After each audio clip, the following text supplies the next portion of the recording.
you hear her, where she's from. But she has a very interesting academic career. She went to Sweetbriar, Southern, then the University of London, Sorbonne, and then settled in New York. She worked as a theater critic when I first heard of her for the Village Voice, then as a movie reviewer, and then she worked for New York Magazine, and those of you who've ever lived in New York City know what that one was, and Vogue. She's written for an awful lot of other publications of a wide variety of interests: New York Times, Esquire, The Nation, the New York Times, the New York Review of Books. She's been the artistic director of the Sarasota French Film Festival and on the selection committee for the New York Film Festival. She's also an author, and she teaches at Barnard and Columbia, has taught. Right now she's at Sarah Lawrence, and she's written some interesting books. One is From Reverence to Rape, The Treatment of Women in the Movies. Then she wrote a memoir, Love and Other Infectious Diseases. And then in 1997, a collection of essays and interviews, Holding My Own in No Man's Land, Women and Men and Films and Feminists, which includes interviews with such celebrities as Gloria Swanson, John Wayne, and essays on Lucille Ball and Carol Burnett. So if that's not a wide spectrum, believe me. Welcome, Molly Haskell.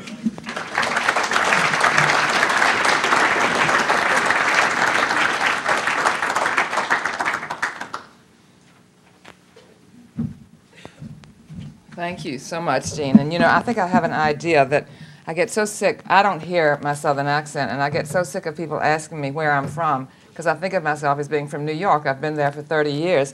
And from now on, I'm going to say I'm from Southern Vermont.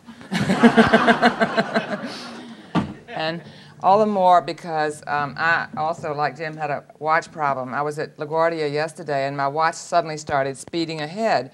And I thought, well, it just wants me to get to Vermont faster, because I've been here twice before, once to Middlebury and once to Montpelier, and had a wonderful experience both times. So I've been very much looking forward to this. I think it's a great production you've got here. It's a great idea.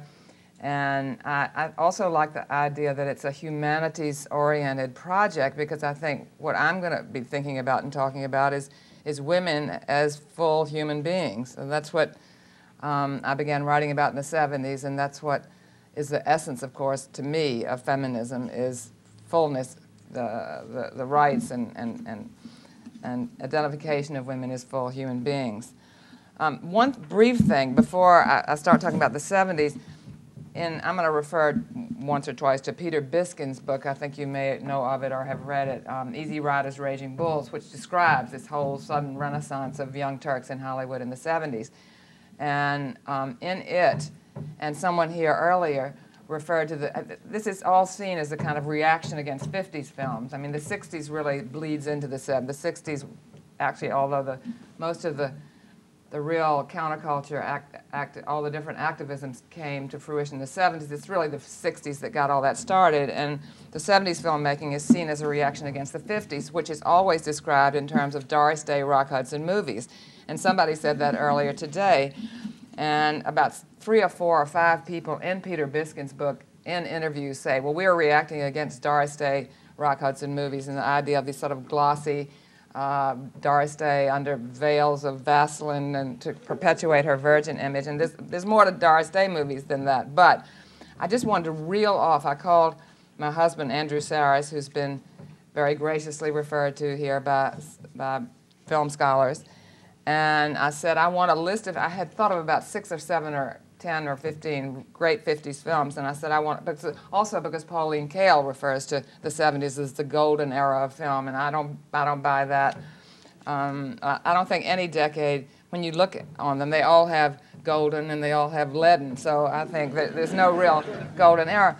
But I said, so give me a bunch of 50s titles, right? I said, off that he went scurrying for a book. I said, come on, Andrew, he's always been my encyclopedia. You just sort of press a button and it all comes out. And I said, I just want it off the top of your head. And he said, I don't have anything in the top of my head anymore. I said, well, I don't either. So, well, I'm going to forget names. I've got all these decades I've got to be thinking about. So what I usually do is I just start. I give the context, I give a clue, and somebody in the audience will fill in the name. So we'll count on you to do that. But this is a list just from just the 50s films. Asphalt Jungle, All About Eve, Sunset Boulevard, In a Lonely Place, Strangers on a Train, A Place in the Sun, An American in Paris, Streetcar Named Desire, Limelight, Chaplin's film, The Quiet Man, The Big Heat, Gentlemen Prefer Blondes, The Bad and the Beautiful, Roman Holiday, Rear Window, Johnny Guitar, A Star is Born, On the Waterfront, To Catch a Thief, Rebel Without a Cause, Kiss Me Deadly, Night of the Hunter, East of Eden, Summertime, Love Me and Leave Me, a great Doris Day film, by the way. Marty, a not so great but much loved Academy Award film. The Searchers, John Ford's masterpiece. The Man Who Knew Too Much, Invasion of the Body Snatchers, Giant, Baby Doll, Moby Dick, Picnic, I'll Cry Tomorrow, Written on the Wind, Sweet Smell of Success. You get the point. Anyway, A Face in the Crowd, and so on.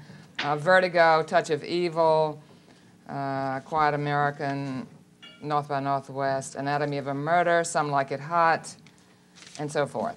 So as you see, the 70s is not just the only dark decade, it's not just the only brilliant decade.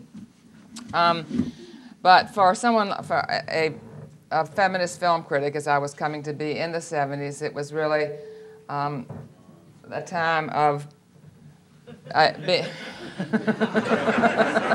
sabotage already, huh?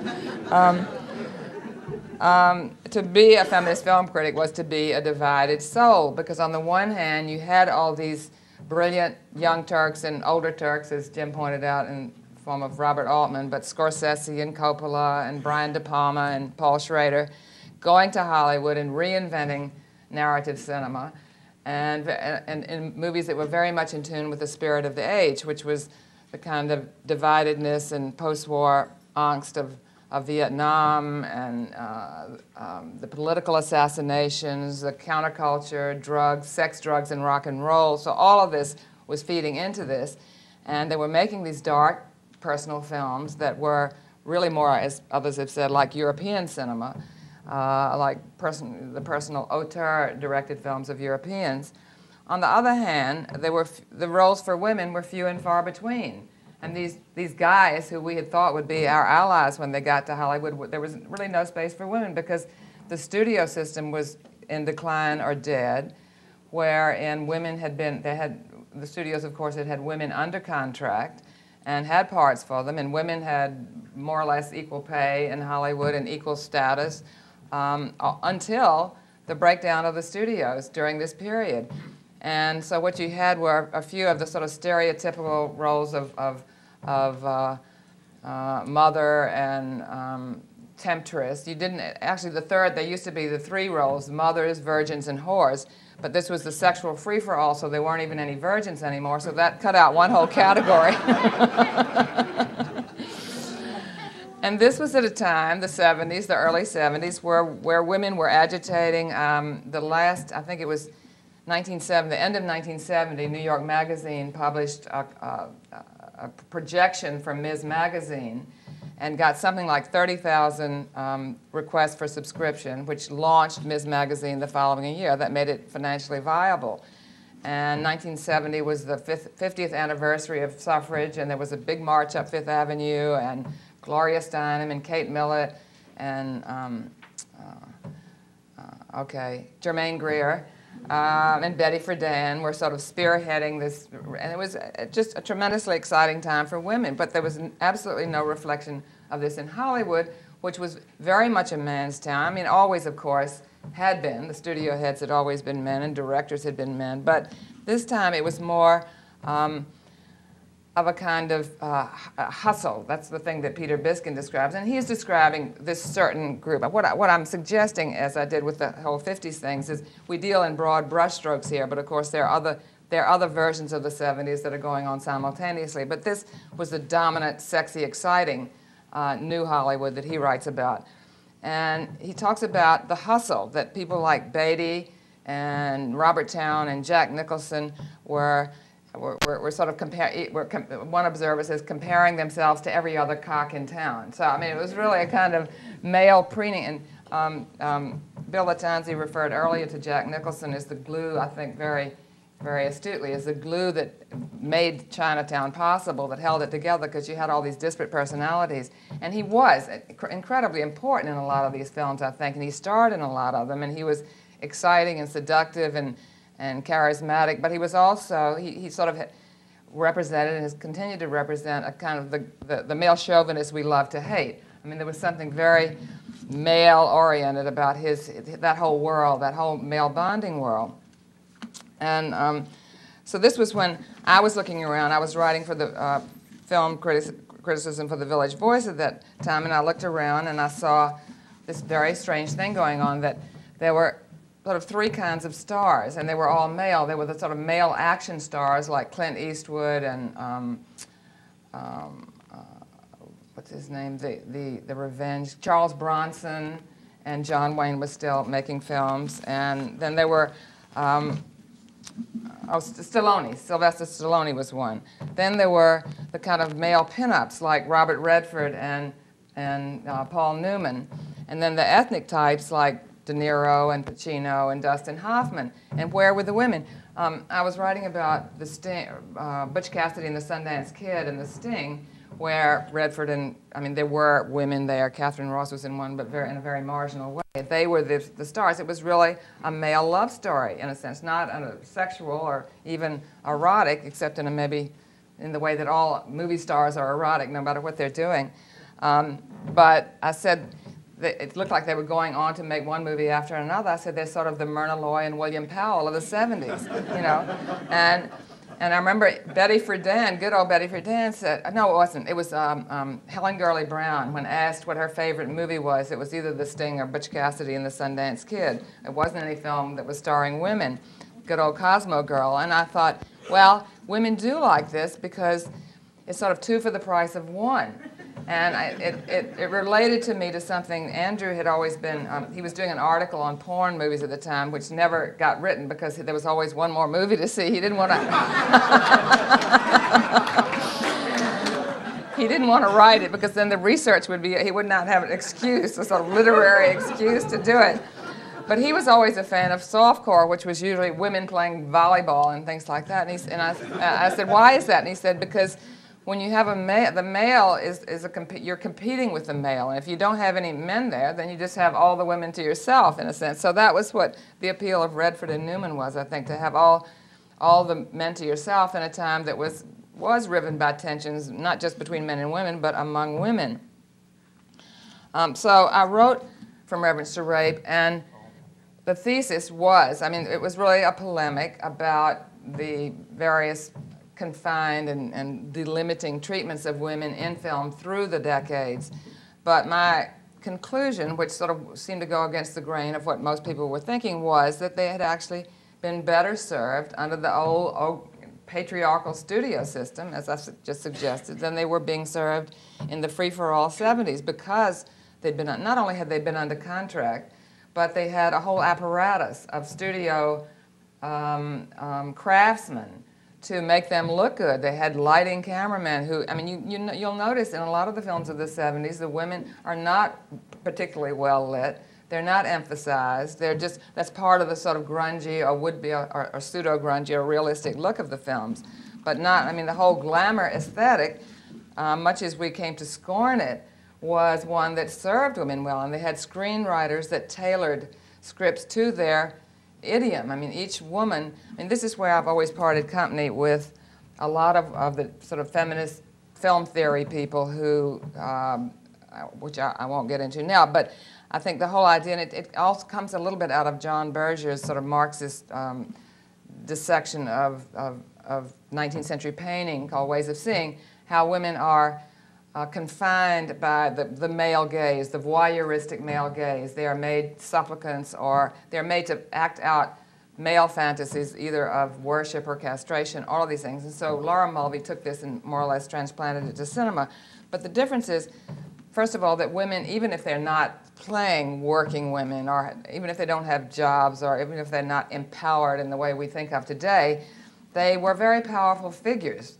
And they each had, I mean, whether you're talking about Jean Harlow or Carole Lombard or Katharine Hepburn or Bette Davis or Barbara Stanwyck or Rosalind Russell, I mean, just to name those names, conjures up strong women, women who you went to see movies, you went to see a Bette Davis movie or a Rosalind Russell movie, and a certain idiom, a way of speaking that had an authority, that had an individuality. So they had an autonomy. It just wasn't in the technical, professional world. And even there, they were more sort of working women in the 30s and 40s than they were in the 50s, 60s, and 70s.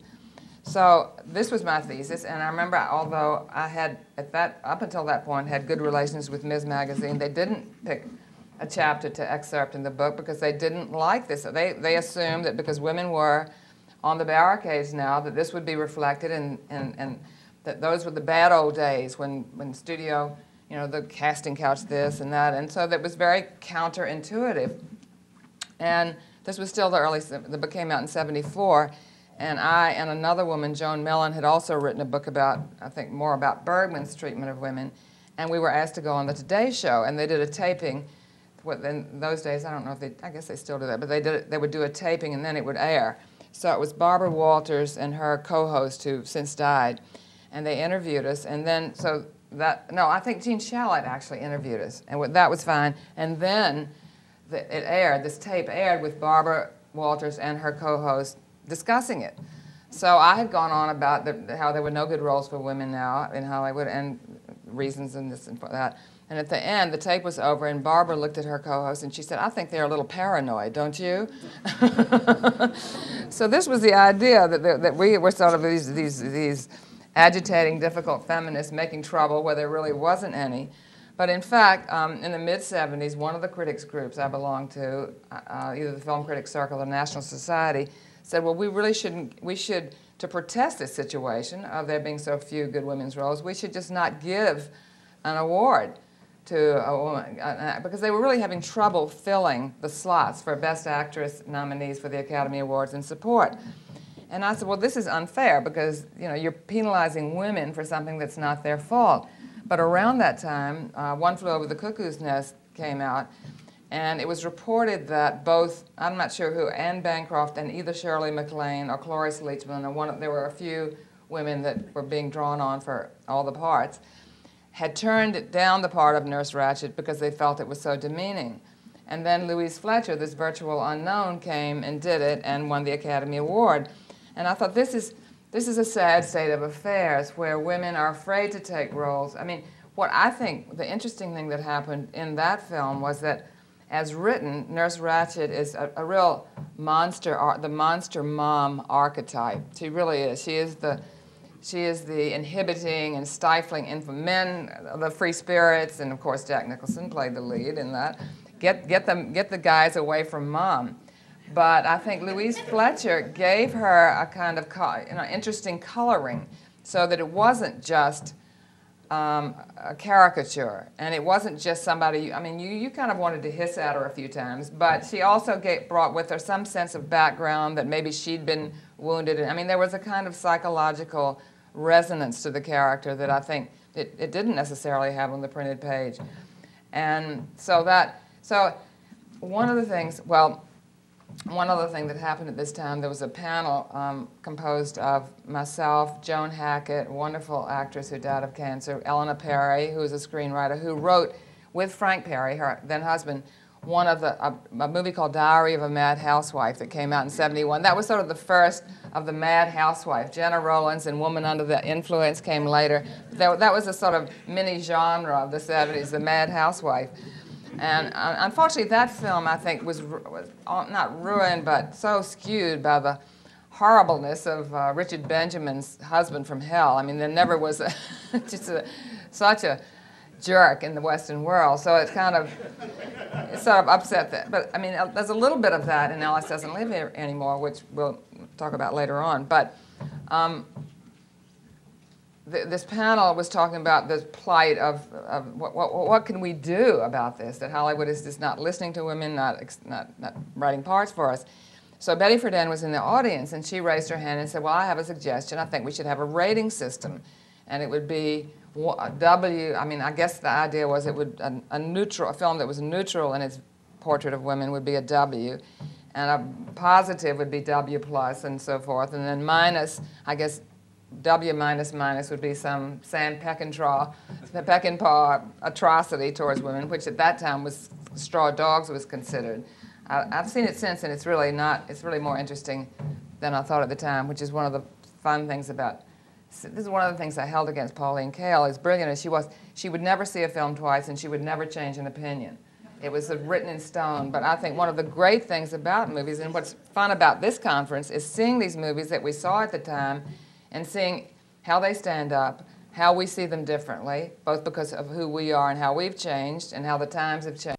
I just think it's really exciting and absolutely exhilarating to be able to change your opinion about a movie as time goes on. But so my argument, though, with this idea, first of all, nobody would have carried it. I mean, who's going to put in their ads? I know no movie company is going to put W plus. Well, I said actually they would put W minus minus would be a plus for them, because then everybody would go rushing out to see some horrible Sam Bronson beating up on women or something. But my main point was, how do you say what's good and what's positive? I mean, what is positive? Is it a progressive story of a woman triumphing over mighty odds, or is it a truer story of a woman victimized by men or fate or her own powerlessness in the world? I mean, what is a correct, and here you entered very early on into the whole idea of political correctness, which it wasn't called then, but which I argued against. And one of the arguments I made was the Louise Fletcher character in One Flew Over the Cuckoo's Nest, that it becomes more interesting. It becomes a more rounded character by virtue of the actress in it, and maybe Milos Forman had something to do with that. So I think, and women themselves had a certain ambivalence about, and when you finally saw women getting into the film industry, they weren't, I mean, Sherry Lansing did Fatal Attraction, and we can talk about that some other time, but I mean, you can't always look to women. First of all, once they're in the industry, their values become that of the industry. I have two things I don't want to forget. Staying sort of on message, as they say. In 1971, in Godfather, the end of Godfather, how many of you remember the ending of Godfather? Where Diane Keaton has, Michael has gone to Sicily, wedded and lost his wife there, and come back and married the school teacher played by Diane Keaton. And there's a moment at the end of the film where he's becoming more and more ruthless, and he's had his brother-in-law killed, and Diane Keaton, now his wife, comes in, and he starts, I haven't seen it in a long time, so I may be getting it slightly wrong, but you see him thinking about whether to tell her about this or not, and then he decides not to, and he says, go get us a drink or something. So she goes into the other room, and one of the consigliere comes and just closes the door. And it's just, wow. I mean, is that a symbolic gesture of closing the woman out? And I thought this was fascinating, since it happened the very same year that Ms. was coming into being and all these other things were happening. On the one hand, women were emerging. On the other hand, they were being shut out. The family, but the family really didn't include women when the most important things were being discussed. Yet women like that, I mean, yet in another way, Godfather was more complex and had more room for women in it than maybe earlier film. You remember Jimmy Cagney in Public Enemy, where he squishes a grapefruit in Mae Clark's face, or all sorts of, I mean, there was a lot of male bonding in earlier gangster films, and they didn't have many roles for women either. They just had other movies, though. They had lots and lots of what was called women's films, women's weepies and love stories, and the screwball comedies and film noir. All of these films, all of these genres had great parts for women in them. But there was Godfather. And I think one of the problems was that men, two interesting things.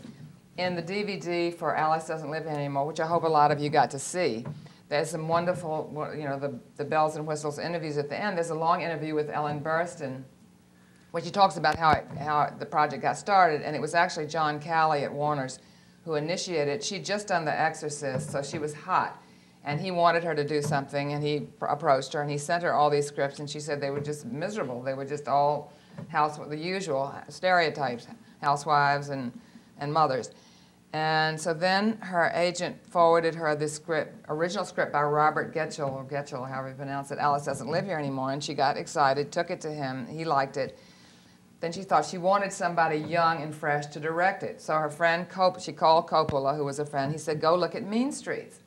So she went and saw Mean Streets. That was the first Scorsese film that anybody really saw. and she liked it, and so they called him in, and Scorsese was eager to do he'd never done a studio film, and he wanted to. So she said, you know, I really liked, they had a sit down. She said, I really liked Mean Streets, but there are no women in it. She said, do you know anything about women? And he said, no, but I'd like to learn. So there was a steep learning curve for Scorsese, and I met Paul Schrader about this time, and he said, well, he did the script for Taxi Driver, and then he did Blue Collar and Yakuza. He did The American Gigolo and other kinds of violent and pretty much male-oriented movies. And he said, well, you know, we spent our formative years in the film industry, and the only people we see are men. So that's all we know. So that also corroborates Peter Biskin's view of this very male, macho, hustling, competitive world that they were in. So there was a kind of almost a badge of honor, I guess. And finally, when Scorsese did do Age of Innocence from the Edith Wharton, it was like he was going to show Merchant and Ivory that he could do what they were doing and go one better, just show he could do it. And it was interesting in some respects, though not quite his cup of tea. But that was pretty much the situation. And what I called, I did an update of my book From Reverence to Rape called, it was covering the period that right after the book had come out, which was the mid to late 70s and early 80s, and I called it The Age of Ambivalence, meaning not just men's ambivalence towards women, but women's towards these roles. Just what did women want to see? And the fact that Godfather was so popular, there was a kind of, and we're seeing this a little bit today, this yearning for the family. Godfather, as I think Gerald Mass pointed out in the material you were sent, is really a very conservative film in its way, a very Reagan family values film. I mean, it's not, I mean, Chinatown really is anti-corporate, anti-capitalist, whereas Godfather is just capitalism by another means. And there is something reactionary. I mean, it's bold and breathtaking in its scope in all sorts of ways, and Gordon Willis's cinematography, which Coppola didn't want all that darkness at first either. But in fact, it is a kind of retreat into a lost world that keeps its street creds by being so ruthless and violent. I was looking over, you know, looking over the Academy Awards doesn't really give you a good idea because it's so because there they have found the good people. What it doesn't show you is that there were huge numbers, and this is true today too. You know, I mean, it's a different story. There are a lot of women out there, a lot of exciting women actresses now out there. But the main star, the box office, the bankable, the word they started using in the 70s, who's bankable and who isn't, are the men. I mean, you've got a huge number of men. Mel Gibson, I mean, they go on, they get old and they're still bankable. Harrison Ford, and you know, they're on and on and on. And very few women that are in that category. Very few women that can carry a movie in Hollywood's terms. And even when that does happen, which did happen, I think it was '77, where there were 3, Julia with Jane Fonda and Vanessa Redgrave, The Turning Point with Shirley MacLaine and Anne Bancroft, and what was one other? At least one other. Oh, The Goodbye, Annie Hall. Well, that's not really a female, but The Goodbye Girl starred Marcia Mason. So there were 3, but the first 2 were ones which were really women only. There really were no equivalent male stars, and they both did well, and yet did anybody say, okay, now we're going to do that? I mean, they learn lessons where they want to learn lessons, where they don't. And this wasn't at a time. Now they don't want to do that because the numbers are so huge. The kinds of movies, the kinds of successes they want are global. They're not interested in modest films. They don't even want to hear about it. All they want, the filmmaking now is blockbuster mentality, special effects, very little dialogue. I mean, the discrimination now is not just against women, it's against men too. It's against adults. I mean, these are movies that there's no room for adults there, as people have talked. They're franchise films designed to appeal to an international audience for whom English is not a strong language, and they're easy to do because they're formula. You just kind of fill in the blanks. But in the 70s, it was still possible to do the middle range kind of film, but they still didn't want to do it. But it would have been a very weird. I think there wouldn't even been enough films enough women to get Academy Awards if it hadn't been for Glenda Jackson got 4 nominees. I mean, it was really very lopsided. Ellen Burstyn was nominated 4 times, and Jane Fonda, which was interesting because she didn't do that. It seemed to me at the time that she and Vanessa Redgrave, I mean, one of the things that women did not want the old stuff, they didn't want to be glamour, figures of glamour. They wanted to do serious things. So Paul Newman and Robert Redford didn't mind being glamorous, so they were the glamour figures, and Jane Fonda and Vanessa Redgrave were off doing being political activists. But even so, Fonda managed to do Clued, which was, I think, her one great film, and a few others that were interesting, and Vanessa Redgrave sort of got into political hot water, so that may have been part of the thing. But Jenna Rollins was nominated twice, Faye Dunaway twice, Jill Clayburgh. And then just, I think even though I have a watch, still have no sense of time.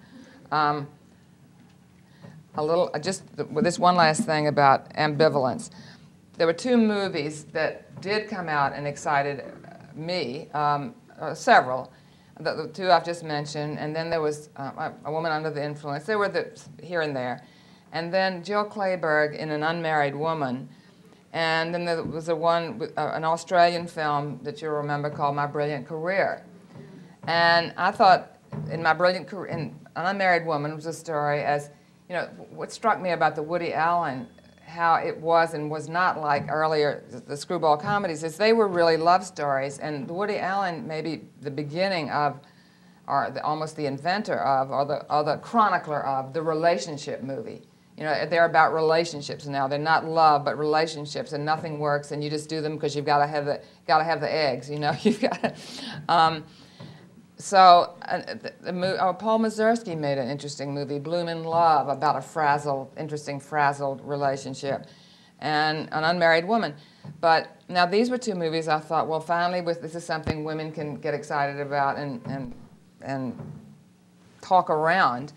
And they resented An Unmarried Woman because they felt that, well, there were 2 things. One was that Jill Clayburgh had skinny thighs. Nobody could stand that. And the other was the figure of Alan Bates as her savior, because not only was he attractive and a good painter, but he also was hanging in the Museum of Modern Art. So that was almost too much. He was too much of a Prince Charming, which was a little bit the argument against Alice Doesn't Live Here Anymore, with Chris Christopherson's rancher coming to her and not only wanting to marry her and love her, but also endorse her singing career. So when they did have the happy ending, it was back to Rock Hudson and Doris Day, a little bit. But the Jill Clayburgh, one of the interesting things there was she obviously was somebody who had married, like so many women did, right out of college, and never had a career, never even thought of having a career, thought her life would be complete, and here was this man leaving her, betraying her.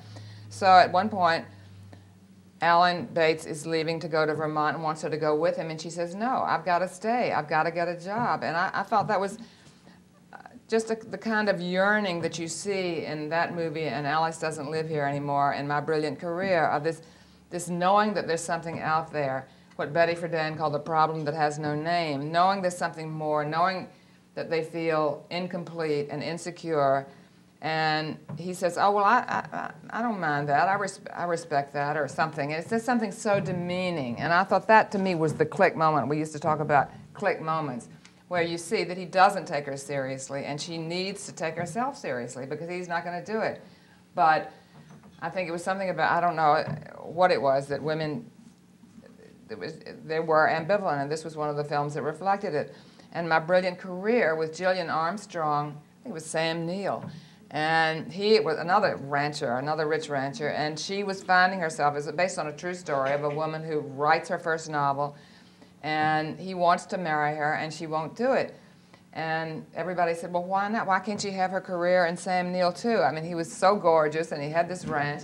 But the whole idea there was that she would be eaten up by the whatever kind of marriage you had involved all the responsibilities marriage does, and she would have been a sort of chatelaine supervising this almost plantation-like property that he had, where she needed to be alone. And I thought the last shot was one of those great moments where she's putting her manuscript in the in the post box, the mailbox, sending it off. It's sort of the last happy moment of the writer before the rejections and before the criticism. But to me, that was such a moment of triumph. But everybody, women were carping about it because they wanted her to have both. And I think there was also a movie called Sally Field in Norma Ray, about the union organizer in South Carolina, the textile plant in South Carolina, and she won this. I think she won the Academy Award for that. And it was a very progressive, inspiring film where she's organizing. And at one point, Ron Liebman came down as to help her as a northern organizer. And there's a moment. They're in a pool, a lake, having this. And she's married to Beau Bridges, and they've had this. But she and Ron are intensely involved. One thing, I'm dying to talk about something Jim said earlier about Law and Order, but we'll save that for later. Of why I think it's great. But, and this will give you a clue, they're meeting on work grounds. They're both, just obsessed with this union business. It's exciting. They're doing something important, and they're doing it together. So there's all this kind of work electricity between them. So they have a scene in the lake where they're looking at each other, and something could happen. It almost happens, and then it doesn't. And then she goes on, and they do their thing, and she goes back to her husband. And I thought there was something really lovely about that. But there again, women who should have known better were saying, well, why couldn't they get together? And I think the thing is, the pull of romance is so strong when you get two fabulous-looking, a man and a woman on there, and we're so conditioned to want them to come together. It is very, very hard. And this is what the whole romantic ethos is all about, and it's deep within us. And I think the years since the 70s have been more realistic ones in terms of seeing how many just the different pulls that we have, that that sex refuses to be politically correct, that there are all sorts of impulses and urges that we have that can't be completely controlled by our politics. And that, even Jane Campion, her film last year, In the Cut, about female sexual masochism, that was a bit much for me, but I certainly grant her right to do that. So I think the political correctness may have stifled some. This was what was necessary at the time, was this kind of forward momentum that didn't see nuances. And what's come since then is a more nuanced view of what women want, and somehow together they make up what women have been doing and thinking about and are hoping to see reflected in movies. So with that, may I open it up and get questions and comments? Yes? My misspent youth was spent at the drive-in lot. Many of us come from that era, yes. What interests me about the 70s in part is most of the first films I saw by women were at the drive-in. Julie Corman was producing a lot of films, Stephanie Rothman, Barbara Peters. Well, they were in Roger Corman's ages, Roger yeah. Corman. And I was seeing films there. Last Summer kept playing in this area, which Eleanor Perry wrote the screenplay for. Right. And even films by men that came out of that stable, like John Sayles' screenplay for Lady in Red was the first time I saw a film about women's plight during the hard labor years of the Depression. Mm-hmm. Yvette Mimeo in Jackson County Jail. It's sort of like my first exposure prior to seeing films by Wirt Muller and Agnes Varda was at the drive-in. And it was all stuff under the radar. Yeah, it definitely wasn't seeing anybody writing or talking. And you've seen things that I haven't seen, not even heard of, and that's too bad. Somebody should bring them out on DVD. Honestly, did anybody else see? They are on DVD? Yes, but who's going to buy Student Nurses and Velvet Vampire? Oh, I will, and the prison ones too, right? Yeah, prison films. So those were the first films I saw that were by women, and they were in genres that were defined by how many breasts and how much blood. But they were very subversive films within those genres. Well, I'm gonna see you after and get the titles because I'm definitely gonna send away. I guess they're not in a box set or anything fancy. Is there? Is there? Yeah. Okay. Well, that's on your assignments. We'll do a conference about that next year. Do you think Vermont Council of Humanities would go for that? Okay. Yes. Would you comment on Thelma and Louise?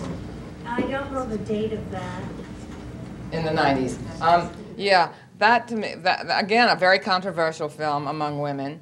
I saw that in a sort of I don't know what you'd call it, in Long Island, Middle Long Island, which is it's a little, not quite working class, but not college educated either, one of these multiplexes out there.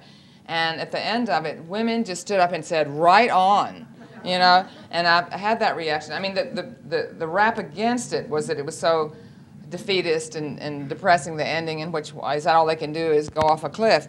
But to me, what was interesting is was this incredible camaraderie that developed. The whole thing about male violence, which you also get a little bit, in fact, there's a scene in Alice Doesn't Live Anymore, which I'll save for the later thing, but that I think foreshadows something in Thelma and Louise. But you very rarely see female bonding in movies, first of all, of friendship, because they're supposed to be rivals. Women are supposed to be always rivals, so they're always being pitted against each other. But this was women consolidating against barbarous males. And then you got Brad Pitt for the first time, too, so. No, but I thought it also touched on depression, housewifely depression, which I think, in a sense, it was a bleak ending, but it was almost like, I mean, the idea of Mexico, to me, was pure fantasy. I mean, it's a fantasy anyway. It's a fable. I look upon it as a fable. And, I mean, there are worse things than maybe leaping, you know, the lover, sort of two women leaping into a chasm. But, I mean, that did strike people. Again, you get this saying, what is a positive, what is a negative film for women? And I try not to look at it too much in those terms, but just as, first of all, what are good roles for women? What brings out the idiosyncrasies of women, their strengths, and I think this did. Did you like it or dislike it? Or? Oh, I thought it was incredible. I loved the ending of it. I didn't find it depressing. Yeah. I just found like, all right. Yeah.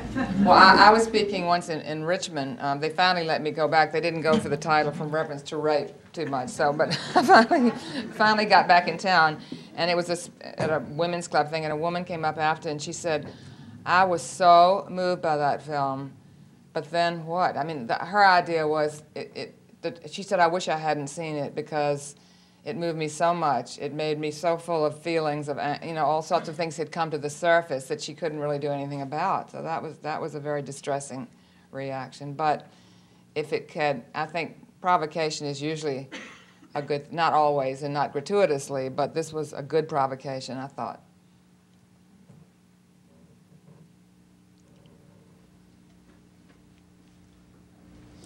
Bill? There's a comment, the question. The comment is about the 30s films, which I love, and the views of women in 30s films. You see a kind of sophistication of character in those movies, I think, that you don't get again until the 70s and gone now. And my favorite little exchange of dialogue about how women, even in these gangster films, have a lot of strength is in They Drive by Night, which is really not a gangster film, it's a trucker film, turns into a gangster film. George Raft says to Ann Sheridan at the diner, as she serves him his coffee, he's a truck driver, so all his metaphors have to do with cars. And he says, looks at her body, and he says, "Classy chassis." And she says, "Buddy, you couldn't even afford the headlights." That's a really good point. And so often in teaching it, women talk smart. They are sassy. They talk back. And sometimes you show young people this today, and the girls say, "Well, she's so mean." You know, they can't believe this. It's smart-talking women. Yeah, there's a kind of equality there. And the question, it's so fun to run through all these 70s films, and what comes to my mind is Coal Miner's Daughter, where I remember seeing that and being very struck by the Tommy Lee Jones role, where his wife is surpassing him, and that's his conflict. That's what he's got to deal with. I wonder if you could address that. I think that's a terrific. Sissy Spacek is one of those luminaries that had a career in the 70s, and wonderful one. And I think, what was that, 1970? I have that down here anyway. Yeah, I thought that was fascinating. The woman who, he is her manager, he's the one who puts her over. He's got the savvy, it's a very sympathetic role for Tommy Lee. She's based on, which singer is she based on? Loretta Lynn.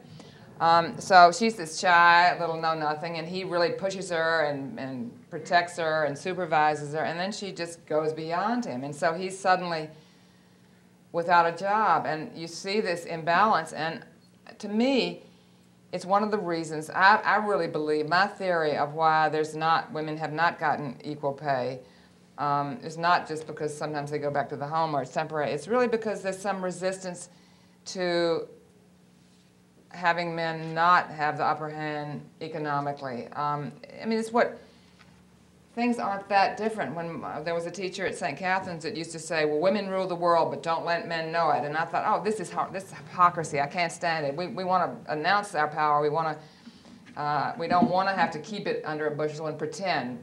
But in some sense, the male ego, I think there's a sense that for many women, the male ego does need to be seen, as Virginia Woolf said, through a mirror. The woman has to be the mirror for the male ego. So you have this quandary, and I think Coal Miner's Daughter really brings it out. She really doesn't want to lose him, and yet, so that's why the conflict's not just about children versus career. It's about love and what love is, and how to keep that, what kind of equilibrium a man and a woman can have. Yes. I was thinking about the Date movie. Is the mic on? Yeah. I mean, As in chick flicks, or as in chick? No, I'm just saying that oftentimes one goes to the movies as part of a date, and that oftentimes, especially during the courting period, the woman is allowed to choose the movie, and that. No, I'm saying that. That's right. When you, but the point is that there are certain movies that women won't choose for a date that may be too heavy into X, Y, and Z. Violence. And you're not going to choose a violent movie, but you're also going to choose a movie with a happy ending. Or I was thinking of, as you were talking about, the Into the Woods chapter, first act, next, what happens after Happily Ever After, and how does that play into the audience? In other words, playing into what is being produced. Well, yeah. Am I making sense? I think so. I mean, I think I understand what you. First of all, in the 30s and 40s and in the 50s, women this is pre-television really. Women were considered the ones who chose the movies. So there was this female audience, and we've talked earlier about how they sort of niche markets now. But they market to teenagers. That seems to be the overwhelming market is for male teenagers. But in those days, yeah, there were gangster films and there were women's weepies, but it was considered, a lot of the films were for both, and there wasn't this sort of gender tension, and women were the ones who called the shots. Then in the 60s and 70s, that all changed, and males became the moviegoers, and principally because they would go over and over again. And then so it was one of these sort of axioms that becomes, hardened, is that women watch television and men go to the movies. So that violence became a sort of self-perpetuating thing. You just almost couldn't make a movie unless it was violent. And then you would get the kids. And the minute, I have noticed, I don't know how many times, that there's an absolute inverse ratio between the critical consensus and what they go to see. There's something called the grudge. I don't even know what that is. But, the critics like it. The market, as we all know, that's with the figures on Monday of how it did on Friday night. It's they have the Times, ever fascinated by box office, publishes a list every Monday, and it's always either the action films or the dopey teen films that everybody goes to see. Even something like Ray, which is, I think, fantastic. The Ray Charles story with Jamie Foxx is fantastic, but it is dark, it is adult, and it's not going to go through the roof economically, financially. Yeah. Well, I was interested in what you said earlier about each decade having its own great films, and what I love about film is the great range. I love a film like Thelma and Louise.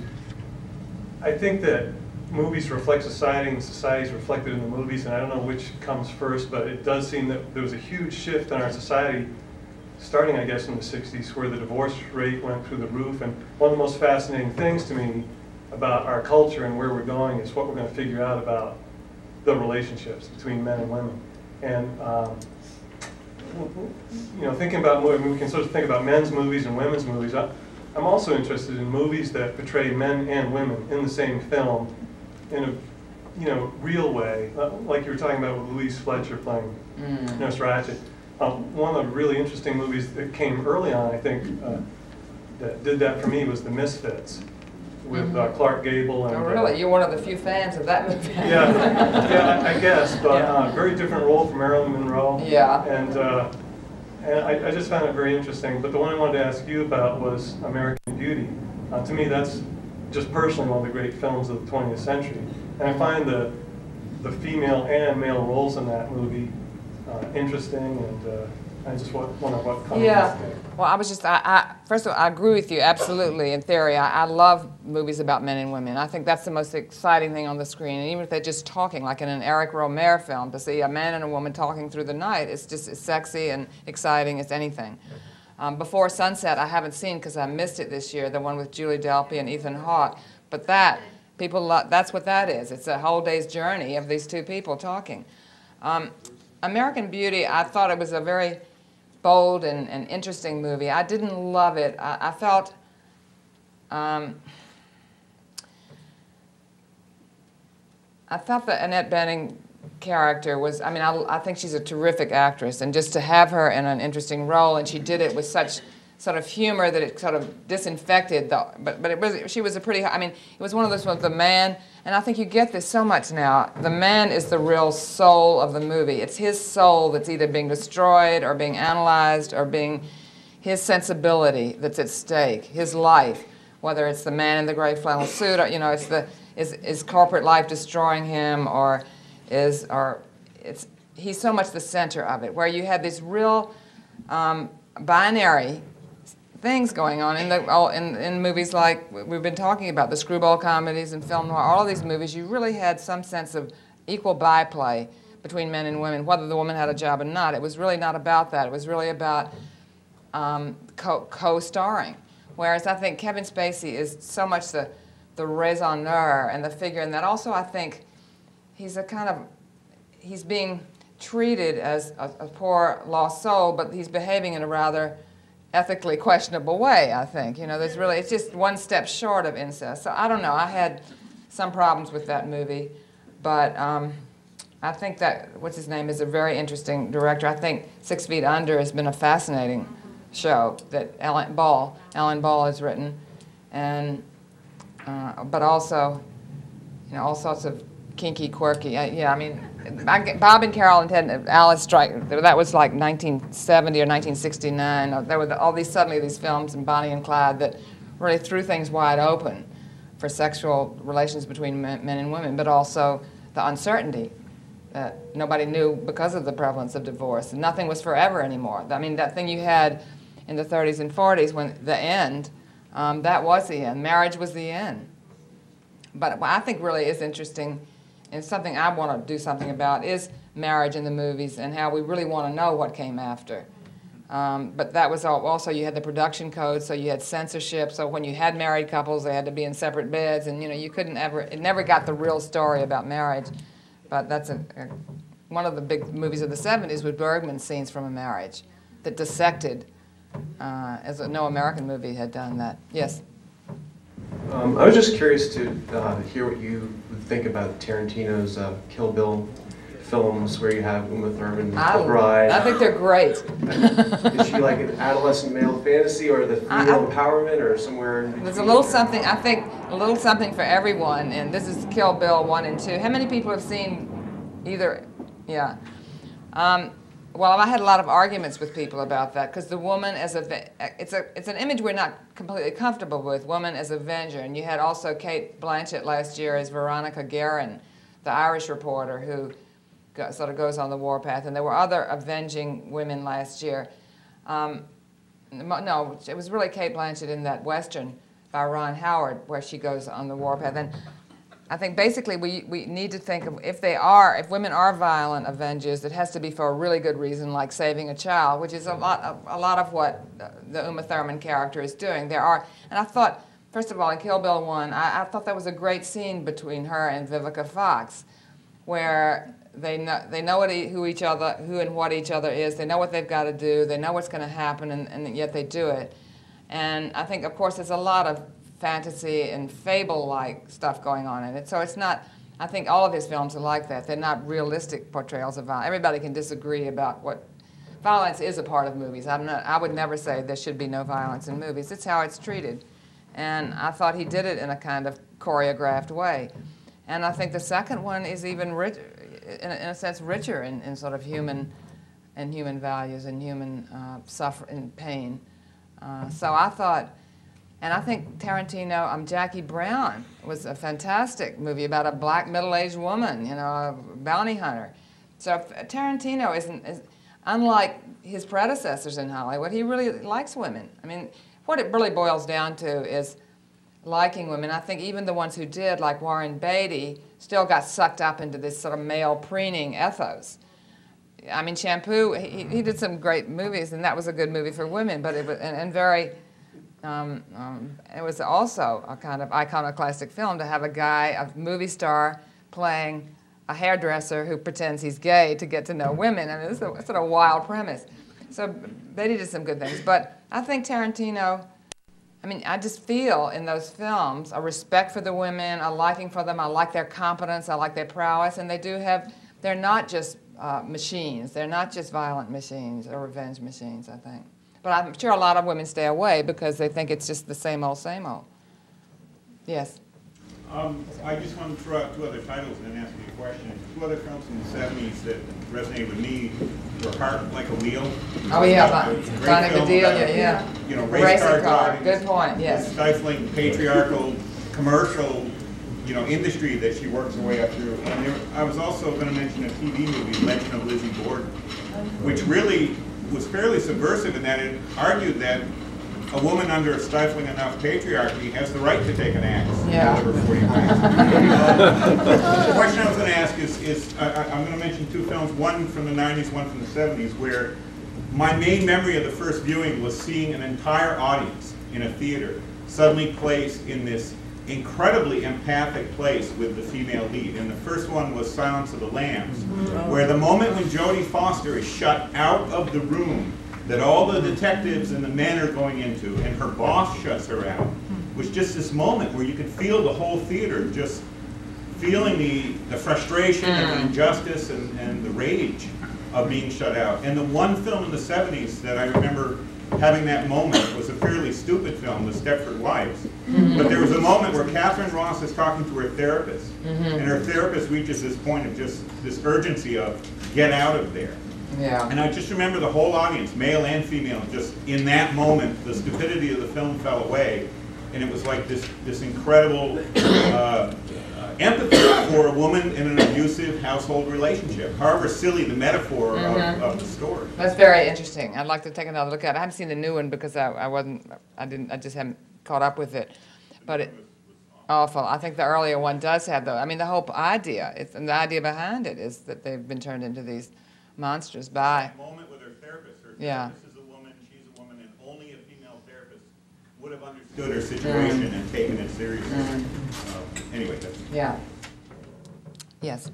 Just as a follow-up to that same thing, where the movie 1,000 Acres plays off of King Lear, and I think for a lot of us, you know, this is kind of interesting since we did Chinatown today and compared it back with Oedipus Rex, but the where in King Lear, I never could understand how mean his daughters were to him, right?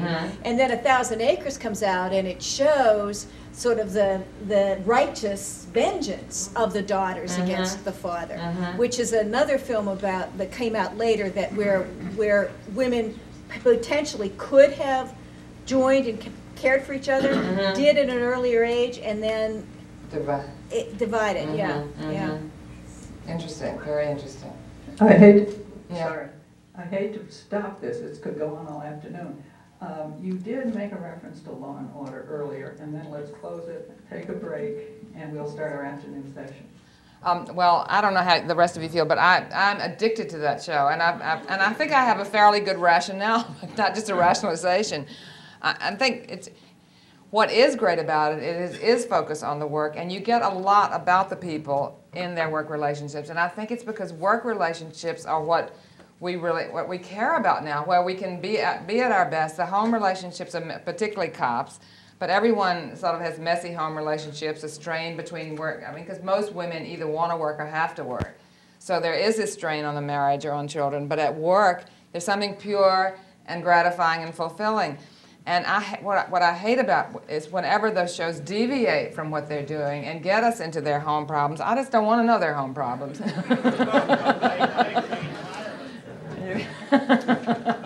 And also, Dick Wolf has managed to bring along a lot of interesting women in those shows. And sometimes at first you don't like them because they're sort of plastic and model-like, and then gradually they develop personalities. I think it's just something amazing, the chemistry and the dynamism of those shows and how they keep going, and even with all the spin-offs. And I actually like CSI and the others too. I think that's it. They've got interesting people. The women on them are really interesting. I think the women on the CSI Las Vegas particularly are. And even the Miami one, and they brought in different kind of types, blacks, Hispanics. I mean, I just think they're what we used to go to movies for. And they are about character, but indirectly and obliquely through the plot. They have strong plots, which I think makes for strong characters in a way. So, my little note. So thank you.